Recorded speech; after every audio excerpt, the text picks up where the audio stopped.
r/AskReddit by Redical. Flight attendants and pilots of Reddit. What are some things that happen mid-flight that only the crew are aware of? As an air traffic controller, we are constantly swearing and yelling at pilots when we're not on the frequency, and then when we key up we use our nice guy voices. I was once asked to expedite descent by ATC, and my captain decided to lecture the controller about how he didn't want to expedite his descent.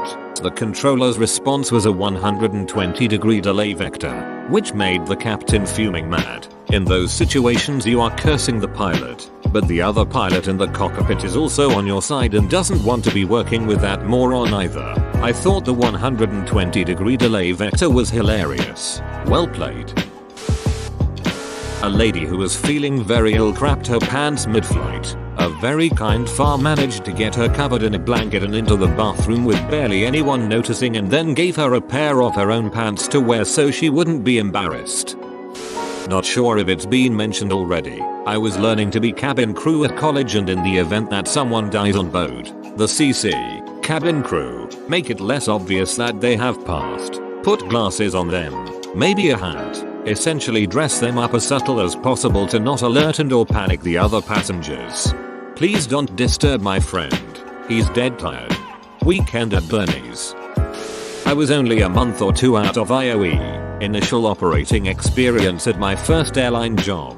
Flying right seat in a regional jet. I had just come back from the bathroom when the captain pointed that several flight instruments on his side had failed, and he had reverted to using data from my side. Basically told his main flight display to start using data from the second independent system.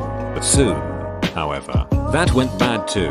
The autopilot disconnected, and here we were at 25,000 featuring or so, in icing, hand flying off a tiny little combined last-ditch backup instrument called an IESI, Integrated Electronic Standby Instrument. If memory serves, we declared an emergency, asked ATC to point us in the direction of better weather, and tried to figure out what the hell was happening. Icing on both primary pitot tubes maybe, though that shouldn't happen, they are heated. In any case, we ended up making a perfectly safe landing after a diversion, and the passengers never had any idea that, for a few minutes, I was really concerned that things were about to turn very, very bad and that we were down to our emergency backup gauge. That's the shortened version without most of the techno babble anyway. I've got an original one for you all. There is a radio frequency we all are required to monitor. It's called GUARD. It's for emergency use and is designed for maydays, and for air traffic control to reach aircraft that may have lost radio contact, or to relay messages from aircraft to other aircraft, etc. Every day this frequency is abused. You will hear hundreds of professional aviators meowing, yelling obscenities at each other, and making fun of one airline or another. Oftentimes what will start it is some poor guy accidentally transmitting his PA announcement to passengers on the GUARD frequency, followed by the very mature outbreaks for about 5-10 minutes. It's the worst on the East Coast. Edit. Just today I heard an airline aircraft trying to relay info about a medical emergency on this frequency through one of their fellow company aircraft. They couldn't finish any of their sentences without people yelling "Yeah on GUARD, hey nobody cares about yeah passenger, hey you're on GUARD 2A. I've seen the meowing mentioned a few times. What's up with that? For real, I'm baffled by this. The scariest moment of my day is when the FAR opens the internal bag door, the closet we all throw our overnight bags in, without calling us in the flight deck first. That ding and master caution gets me every time. Airplane be like, oh shit, someone opened a ducking internal door. I know there's probably more to it than that, but it seems like opening an external door would be more of a problem.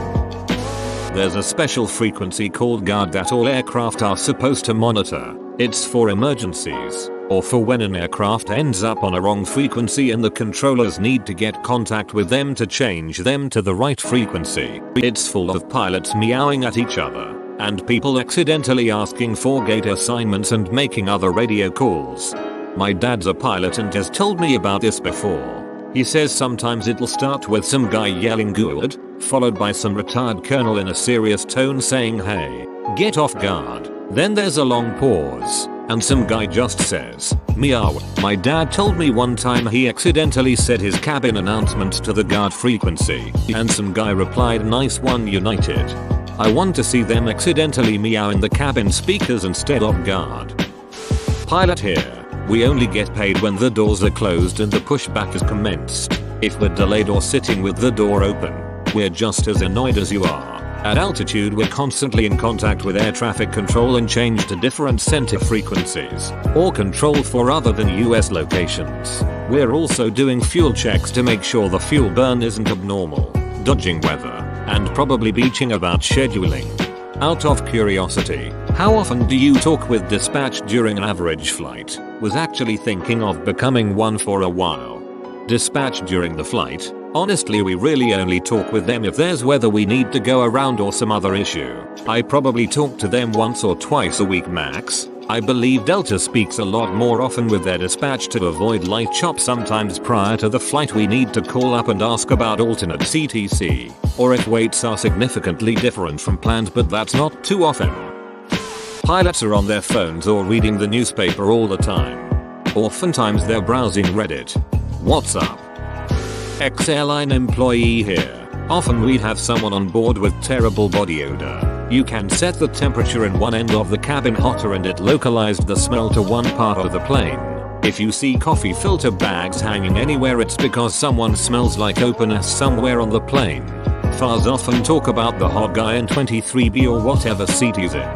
Pilots duck around a lot up front. They'll take pictures, post on FB, watch movies. Automation has taken over a lot of the work on long flights. Edit. Not really on topic, but don't ever walk barefoot or in socks on an airplane. The same mop that mops the lav, mops the galley.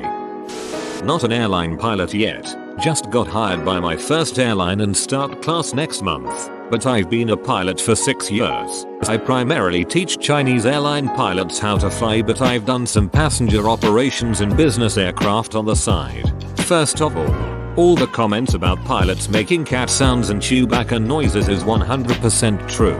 Also, whenever someone leaves an area and switches frequencies, they yell "see ya" and then a dozen other pilots will key up yelling "see ya" one after another. We also enjoy talking shit about people who say "with you." Got him on the fish finder. Any traffic please advise. Antry and Fife. Also, the things that scare passengers don't faze the pilots one bit. We don't give a shit about turbulence or having to do our go around. The things I don't like are things you generally won't know about. Thunderstorm dodging, microburst alerts, ice, maintenance issues, etc. Pilot here. Late to the party as usual. But sometimes the passengers may be having a nice quiet flight in the back while the pilots are up front dodging thunderstorms and yelling their heads off. We will not only transport dead bodies, but also live transplants, like hearts and lungs. I particularly like the live transplants because we get to cut to the front of the line for takeoff and we get all the shortcuts to our destination. A tip for those who get motion sickness: try not to move your head around. Pilots move their eyes instead of their heads to look at the instruments in the flight deck. Also try to sit in a seat over the wing. This area of the plane doesn't rotate as much during climbs and descents. Flight attendants can't do pilots' job, but pilots can't do flight attendants' jobs for sure. We aren't hired for our people skills. Don't take off your shoes to go to the bathroom. People pee on the floor all the time. Edit. Wow, you'll rock. Thanks for the gold, guys. Blue skies and tailwinds. It Ask Me Anything says me when I see people walk into an airplane bathroom without their shoes on. It Ask Me Anything says me when people take off their shoes and sock and put their legs up on the seat in front. What happens if the cop has to go to the bathroom or something? The prisoner goes with? Usually at least 2 officers if the flight is long enough that one may need to use the bathroom. On very short flights there may only be 1 officer. Also, the severity of the offenses committed will affect how many officers there are, and it's not always normal police officers as escorts. This started off with us blissfully unaware, ended with mild pants shitting. I was flying to France in one of those planes with the TV screen up front to show the flight path and where you currently are. I was just about to fall asleep when the captain asked over the PA if there was a doctor on board and if they could go to seat. I knew this was bad. The flight path changed to Canada and we had to make an emergency landing. We were stuck there for 2 hours. When we finally got to France, his entire row was quarantined off. I have no idea what the duck happened. I'm an airline pilot. When things happen like diversions and such, I always like to be blunt with passengers and keep them in the loop. But with a medical situation, I would be very hesitant to divulge details out of respect for the person involved. Ladies and gentlemen, this is your captain speaking. We have a small problem. All 4 engines have stopped. We are doing our damnedest to get them going again. I trust you are not in too much distress. True story. An instructor told me that he and his training buddy both fell asleep for about 45 minutes at the same time. While gaining hours for licensing, the plane was in complete autopilot mode. Clear skies. Zero turbulence. They both swore if they ever flew again they would hand off sleep like handing off the controls. Edit. For further context, he told me that after both of them awoke, they were ducking terrified. Neither had no idea what had happened, even if anything had happened. Luckily, it was over the Gulf of Mexico and at a low enough altitude where it wouldn't impact commercial airliners. Their trim was set before the nap, so they only gained a couple hundred feet of altitude.